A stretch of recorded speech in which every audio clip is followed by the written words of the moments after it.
Ed Goines show on video, and some of you may have seen Ed Goines show live. Ed, in 3 minutes, your take on Gene Upshaw, who's been roundly criticized for saying that he was going to break the neck of a famous NFL Hall of Fame player. What do you think about Gene Upshaw? Well, I would You're probably sick of talking about it. Yeah, well, no, you know, I think Gene, as an executive for the NFL Players Association, has been a good executive. I think that he's tried to be very thoughtful, tried to be very well advised from the league, from the players, and from the outside influencers, being the corporate sponsors and networks, to understand the big picture.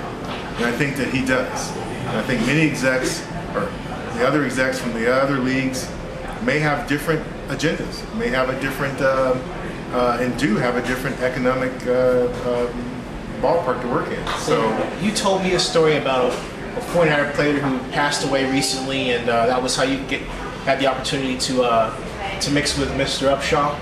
Can you tell us, our viewers, about that? Yeah.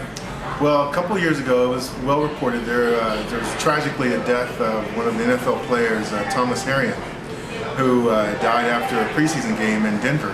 And it was the first time ever, at least that people can remember, that a player has actually died either on the field or just off the field. And so it was a watershed event for the league and for the association to know that one of the players had passed away. So everyone wanted to find out what's going on, and is this something we should be concerned about? Certainly about his death, but is this a trend?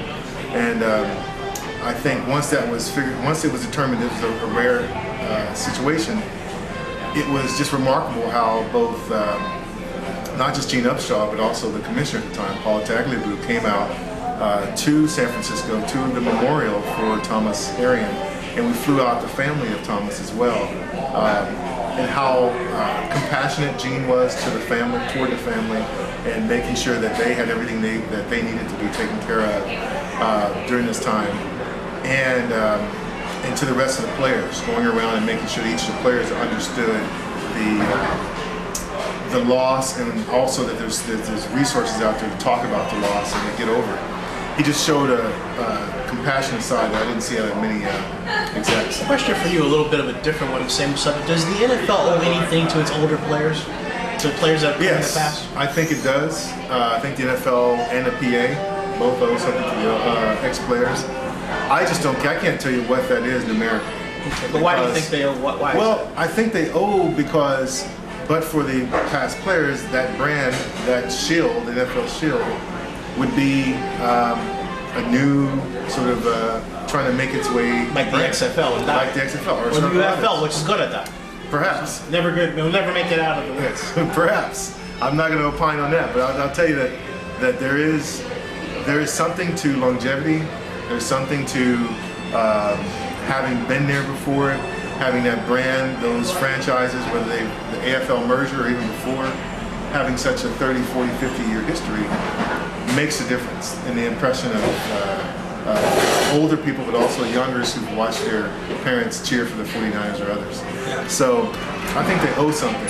What I can't do is tell you how much they owe, because today's player makes a lot of money. Yeah. Today's players make a lot more, millions of dollars than the others did, and therefore they contribute a lot more to their pool.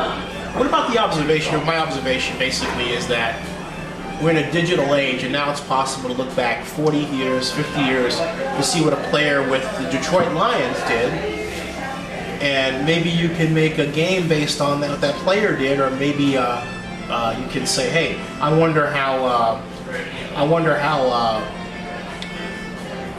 Terrell Owens would stack up against Fred the Hammer Williamson, right?